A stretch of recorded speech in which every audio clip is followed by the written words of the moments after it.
നമസ്കാരം. Alpha palliative care daily ന്യൂസിലേക്ക് സ്വാഗതം. പ്രധാന വാർത്തകൾ.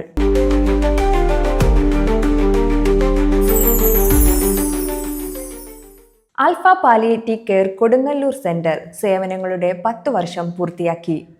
3 ഹോം കെയർ വാഹനങ്ങളും 2 നഴ്സസ് ഹോം കെയർ ടീമും മികച്ച സ്റ്റാഫും എല്ലാ പ്രവർത്തനങ്ങളും നടപ്പിലാക്കുന്നതിനായി പാലിയേറ്റീവ് കെയറിനെ നെഞ്ചിലേറ്റിയ ഒരു കൂട്ടം നിസ്വാർത്ഥരായ സന്നദ്ധ പ്രവർത്തകരുമാണ് കൊടുങ്ങല്ലൂരിന്റെ കൈമുതൽ.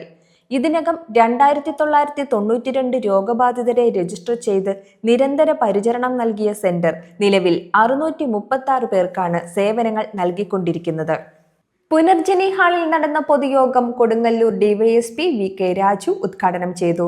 ആൽഫയുടെ പ്രവർത്തനങ്ങൾ മാതൃകാപരമാണെന്നും അത് പലപ്പോഴും അടുത്തുനിന്ന് കണ്ട ഒരാളാണ് താനെന്നും അദ്ദേഹം ഓർമ്മിച്ചു. Alpha charitable trust chairman K M. Nooruddeen മുഖ്യപ്രഭാഷണം നടത്തി.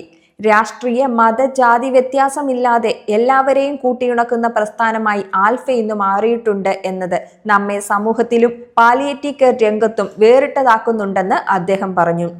പുതുതലമുറയെ സ്വാന്തന പരിചരണ രംഗത്തേക്ക് കൊണ്ടുവരുന്നതിനായി വിദ്യാർത്ഥി സമൂഹത്തെ രൂപപ്പെടുത്തി ആയുഷ് ക്ലബ്ബുകൾ രൂപീകരിച്ചു വരികയാണ് ആൽഫയെന്നും അദ്ദേഹം പറഞ്ഞു. Centre president K.A.. ഖദീജാബി അധ്യക്ഷത വഹിച്ചു. സെക്രട്ടറി ഇ.വി. രമേശൻ പ്രവർത്തന റിപ്പോർട്ടും ട്രഷറർ സി.എസ്. തിലകൻ വരവ് ചെലവ് കണക്കും നഴ്സ് ലിൻഡ മെഡിക്കൽ സർവീസ് സ്റ്റാറ്റിസ്റ്റിക്സും അവതരിപ്പിച്ചു. Edavilangu panchayat member Josephine, governing council അംഗം ഇന്ദിര ശിവരാമൻ, സെന്റർ ഭാരവാഹികളായ P K. Dharmaraj, professor K. Ajitha, P K. Muhammad Fathima teacher എന്നിവർ ആശംസകൾ നേർന്ന് സംസാരിച്ചു. പി.കെ. റഹീം സ്വാഗതവും കരീം വേണാട്ട് നന്ദിയും പറഞ്ഞു.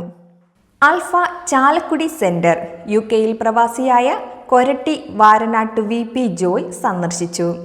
അദ്ദേഹം സംഭാവനയായി നൽകിയ cheque president Paulose, treasurer Leela Paulose, vice പ്രസിഡന്റുമാരായ എ.എൽ. കൊച്ചപ്പൻ, തോമസ് കണിച്ചായ് എന്നിവർ ചേർന്ന് ഏറ്റുവാങ്ങി.